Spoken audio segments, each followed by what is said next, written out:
Hello everyone and welcome back to the channel. This is Marcus from the M Photography, and today's video will be about how to successfully shoot with a camera that has no back screen, like in my case with the Leica M-D.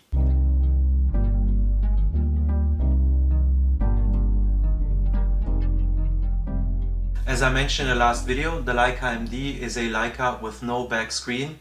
So that means we will be talking about self-confidence, confidence while shooting, and how to properly measure light in order not to take dozens of pictures of the same subject in order to get one right. In order to confidently shoot with the Leica M-D or any other camera that has no display at the back, you need to pay attention to the following three factors which will determine if you will be successful at shooting at the end of the day. Number one is know your lens. Number two is know how to measure light. And number three is concentrate while framing. Now let's take a look at number one, which is know your lens. This is going to get a little bit technical now, and I cannot avoid it. But in a minute you will see why it is so important for this type of shooting that you know your lens exactly. What I mean when I say know your lens is actually that you need to know for a given aperture configuration what will actually be sharp. Remember, if you just set the focus on something, that doesn't mean that just that is sharp, but there is an area before the focus point and after the focus point that will be sharp as well. This is called the depth of field. So let's take a look at the 35mm f2 Summicron from Leica. So on this lens, if you focus at 70 centimeters, which is the minimum focus distance of this lens, your depth of field is just 4 centimeters. So everything between 68 centimeters and 72 centimeters will be sharp, and everything outside of this depth of field will start to become blurry. And if we now go to the 50mm f2 Summicron from Leica, things start to change. So at a focus distance of 70 centimeters, suddenly the depth of field will only be 2 centimeters as opposed to the 4 centimeters which we had on a 35mm. So everything between 69 and 71 centimeters will be sharp, everything outside of that range will start to become blurry. Now if we go to the 75 f2 Summicron from Leica, things start to become even more extreme. So the depth of field at 70 centimeters focus distance here is only 1 centimeter. Everything outside of this zone will be absolutely unsharp. If we take the 35mm Summicron lens and put it to f8 instead of f2, at 70 cm focus distance we have 18 centimeters of sharpness zone versus just 4 earlier. With the 50mm we have 8 centimeters of sharpness at 70 centimeters instead of just 2. And with the 75mm we suddenly have 4 centimeters of sharpness at f8 and 70 centimeters of focus distance as opposed to 1 centimeter. And this is something we really need to pay attention, as we're shooting with a camera that has no screen in the back, so we have no confirmation, we cannot check what is sharp or what is not sharp, so we need to get this instinct. Now if we take the same example but we go up to 5 meter distance, it looks different. So at f2.0 and 5 meters distance, we suddenly have a sharpness range of 2.8 meters with this lens. So everything between 3.97 meters and 6.8 meters will be sharp. On the 50mm, for example, it's only 1.1 meter as opposed to 2.8 meter with the 35mm. So at 4.46 meters till 5.7 meters, things will be sharp. Everything outside that range will start to become blurry. And if we now take the 75mm, we suddenly just have 60 centimeters of sharpness. And again here we see the extreme situation with the 75mm, 60 centimeter versus 2.8 meter of sharpness zone with 35mm. What I can highly recommend is that you go to the Leica website and download for each and every lens that you have their spec sheet. In the spec sheet you will find for every aperture value and every possible distance the sharpness zone. And I mean, you don't have to learn this chart by heart. I also don't know it completely by heart, but learn your favorite f-stops and the most distances that you shoot. So for example, try to understand at f2, f4, 5.6 and f8 for example, how the sharpness looks when you take portraits for example. at 1 meter, 1.2 meter, 1.5 meter distance? How does an object look if it's 5 meter away? For example, if you want to take a body shot. Or how does something look like that is just 20 meters away or 50 meters away?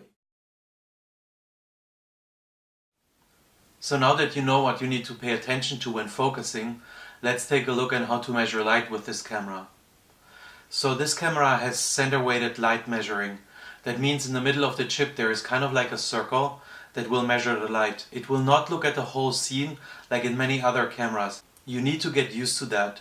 And there are a couple of tricky situations that you can get into with this type of light measuring if you do not pay attention. So let's take a look at the first example. Now we see a photo that I just composed and pressed the shutter button. And what you see here is that the subject in front is very, very dark. And that is because the sky is so bright and the metering was measuring for that light and was ignoring the more darker foreground. The camera could not know what you actually want to do. The correct exposure is what you see now. But in order to get this correct exposure, you need to get your light measurement from somewhere else. So in this case, I took the light metering further down, almost where the street is. And then I kept my shutter release button half pressed so that it can memorize that light metering, and then recomposed and took the shot. And now you see that the exposure looks correctly. So now let's take a look at the second scene. Here the difference is a little bit more subtle because the light is more evenly distributed, but there is a difference if you do not pay attention. So here we see a shot of a river, and the picture actually looks quite nice.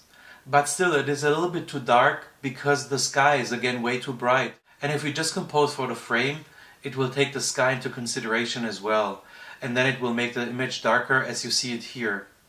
Now let's take a look at the second shot. Here I took the light measuring a little bit further down where the river was and then recomposed the shot, and as you can see in this example again, it's way brighter, a little bit more balanced, and this would be the correct exposure.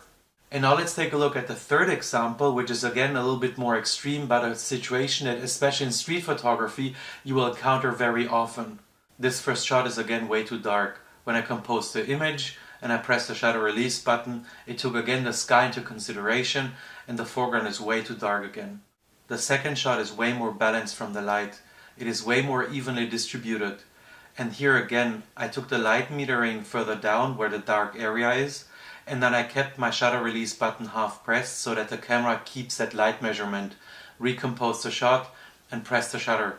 Here in these three examples, you've seen what can go wrong if you just compose, you just pay attention to your focus or the scene, and you just press the button and you continue. When you then come home and download your pictures to the computer, you will find these shots and you will be very, very annoyed. So with this camera, again, because we have no screen, we really have to pay attention to the composition as well as the light metering. So now that we've seen these three examples, you get a glimpse of what can actually go wrong if you just walk through the streets, compose your shot, press the button and continue.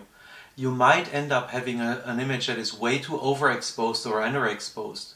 So please pay attention and get used to the light metering of this camera, which is very, very special. In the description below the video, I will link to a book that I was reading when I started with photography by Brian Peterson. The book is called Exposure and goes into great detail when it comes to how to measure light and where to measure light. It also contains a couple of mnemonics that I highly recommend you learn by heart in order to successfully shoot photos with a camera with no back screen like the Leica M-D here. Let's now get to the third part of this video, which will talk about framing and what to pay attention to when composing your shot. Since you have no way of checking what you actually captured before leaving the scene, it is of utmost importance that you fully immerse yourself and concentrate while framing your photo. So while composing, you need to pay attention to every detail within your frame lines, otherwise something like this might happen to you. Here we see two images of the same scene. On the left side, I just carelessly took a shot of the scene because I liked it. I liked the bridge, I liked the stairs, I liked the sun, and I just took the shot. But at home I would have found out that there were actually tree branches in the shot as well, because if I would have paid attention to the frame lines, I could have actually seen that there were these trees in the shot. On the right side, we see the same scene, but I just took a couple of steps to the right and composed the same image.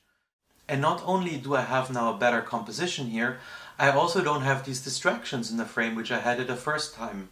So again, with this camera that has no back screen, you need to be very, very attentive when framing your shot. You need to look at your frame lines, which are different for every lens that you put on the camera, and really look at even the corners, everything. And if necessary, take a couple of steps to the left or to the right, to the back, to the front, just to get these objects out of your frame. With this, I would like to conclude today's video. I hope that you learned why it is so important to know your lenses exactly, where and how to measure light, and why it is so important to pay attention to every detail within your framing. I would be very happy if you leave a comment down below or a question. And also, if you have a specific question around the Leica M-D, or you want me to talk about a specific thing around the Leica M-D, leave it in the comments below. I hope you enjoyed this video. If you did so, please hit the like button and subscribe. But before I leave you for today, I would like to share a couple of more photos that I took with this camera. Enjoy and talk to you soon.